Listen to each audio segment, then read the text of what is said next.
Hoje a gente vai mergulhar num manifesto bem forte que vem de dentro do sistema penitenciário de São Paulo. O texto, escrito por Edson Moura, faz uma acusação muito séria, a de que a própria administração estaria promovendo uma gestão do medo, colocando em risco os seus agentes. Vamos entender ponto a ponto essa denúncia. Olha, essa frase do autor já dá o tom de tudo, né? A ideia é de arrepiar. A instituição que deveria proteger se torna, na prática, a maior ameaça. Mas como é que isso acontece no dia a dia? Vamos analisar o primeiro grande problema que o autor aponta. Então, a primeira falha grave que o manifesto descreve é o que o autor chama de vazio de proteção.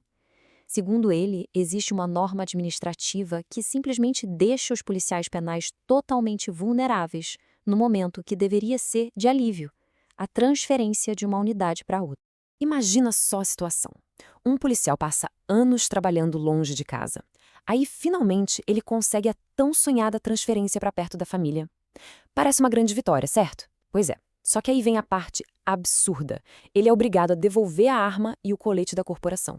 E ele fica assim desprotegido por semanas, às vezes até meses, até receber o novo equipamento. É um limbo de vulnerabilidade total criado pela própria instituição. E qual é a justificativa para uma regra dessas? Bom, segundo a administração, é pura burocracia. A arma pertence à carga da unidade de origem. Mas o autor contrapõe com uma lógica bem simples. A arma, na verdade, é do Estado, da SAP. E o policial penal continua sendo um alvo. Não importa se ele está lotado na unidade A ou B. Afinal, o crime não tira férias só porque o servidor está em processo de transferência, né? E tudo isso leva a essa pergunta que o autor faz diretamente aos gestores do sistema. Se esse policial que foi desarmado pelo próprio Estado sofrer um atentado, de quem é a culpa? A responsabilidade é de quem? É uma pergunta que ecoa no vazio e mostra o tamanho do problema. Agora vamos para o segundo ponto central da crítica, porque o problema não é só o risco físico. O manifesto fala também de uma espécie de punição moral e principalmente financeira, que vem antes de qualquer tipo de julgamento. É a tal da punição antecipada. E aqui a gente vê um conflito gritante. De um lado, tem um princípio básico da nossa Constituição, a presunção de inocência. Ninguém é culpado até que se prove o contrário. Só que na prática o que acontece é outra coisa. A simples abertura de uma sindicância ou processo administrativo já traz um monte de penalidades imediatas. A balança da justiça já começa a pesar contra o servidor, sem nem ter havido um julgamento. E essas consequências são bem reais, bem concretas. O policial é impedido de fazer diárias extras, a DGEP, o que mexe direto no bolso, na renda da família. Além disso, ele é bloqueado na lista de transferência, ou seja, fica preso onde está, longe de casa. Basicamente, direitos são suspensos com base numa simples suspeita. Não é preciso uma condenação, basta a investigação. O autor usa palavras bem pesadas para descrever isso. Ele diz que não se trata de zelo administrativo, como a gestão poderia alegar.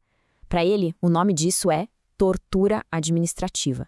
É um jeito de coagir, de cercear a defesa e de punir o servidor antes mesmo que ele possa se defender de verdade. Certo, já entendemos a burocracia, a lógica por trás das regras, mas e o impacto disso na vida das pessoas, dos profissionais? Vamos ver agora o custo humano que esses procedimentos todos geram. 4 anos. Pensa bem, esse é o tempo que um processo administrativo pode se arrastar. Agora imagina viver por 4 longos anos nessa incerteza, sofrendo aquelas punições que a gente já viu, com salário menor e sem poder voltar para perto da família. É um peso enorme. E essa frase do manifesto resume perfeitamente esse sentimento. A punição não é uma só, ela vai se somando. É a punição financeira, a punição de ficar exilado da família e, claro, a punição psicológica de viver num processo que parece não ter fim. Mas o manifesto não fica só apontando os problemas, não. Ele também avança e propõe algumas soluções, fazendo um chamado bem claro por mais justiça e mais responsabilidade por parte da gestão.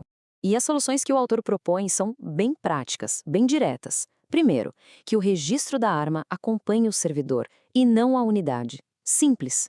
Segundo, que o direito de fazer as diárias extras seja garantido até o fim do processo, até a decisão final. E terceiro, que o nome do policial seja mantido na lista de transferência. São mudanças que parecem honestamente puro bom senso. Para fechar, essa afirmação do manifesto amarra toda a argumentação. Ela coloca em xeque a própria ideia de justiça dentro do sistema. Porque, vamos combinar, Quando um processo é lento para julgar, mas é super rápido para punir, isso deixa de ser justiça. Vira outra coisa. Arbítrio, uma demonstração de poder. É uma reflexão final que fica. Bom, essa foi a análise deste manifesto. Se o conteúdo foi útil e trouxe reflexões importantes, não deixe de se inscrever no canal e ativar as notificações para acompanhar os próximos. A gente se vê?